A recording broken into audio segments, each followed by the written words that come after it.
Good morning, everybody.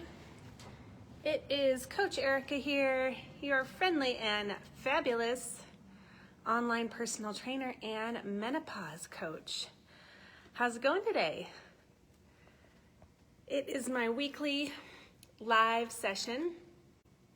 I'm at my studio here today, and I've been asked this question the last couple of weeks, a couple of times, actually last couple of months it's come up. I'm trying to find a better place to put this camera.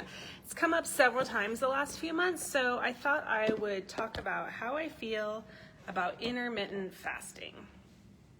I was asked this question by a client, and then I was also asked this question last week when I was doing a hormone seminar for women over 40. So how do I feel about intermittent fasting?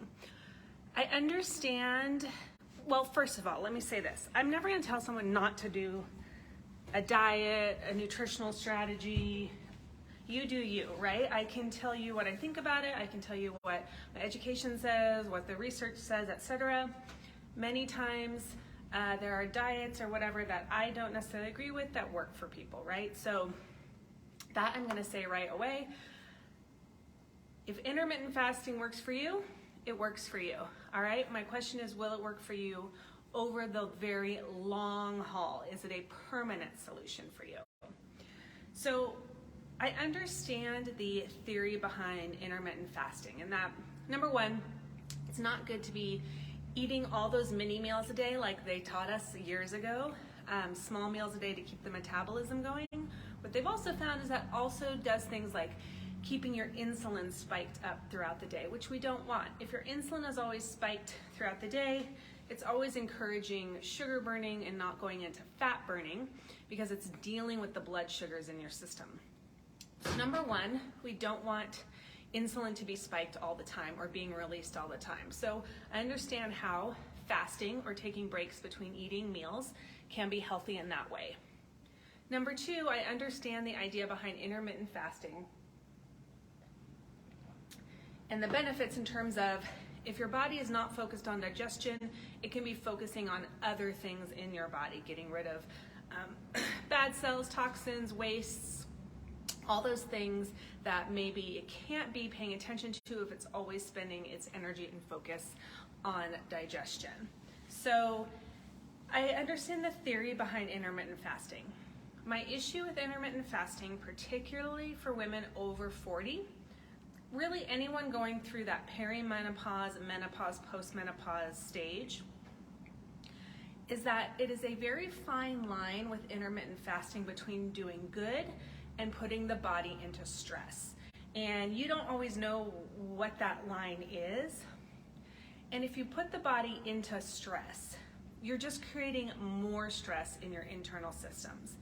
And if you have done my seminars or my programs, you know that stress releases cortisol. When cortisol is released, there's all kinds of other things that happen that make it difficult to not only lose weight, but perhaps sleep,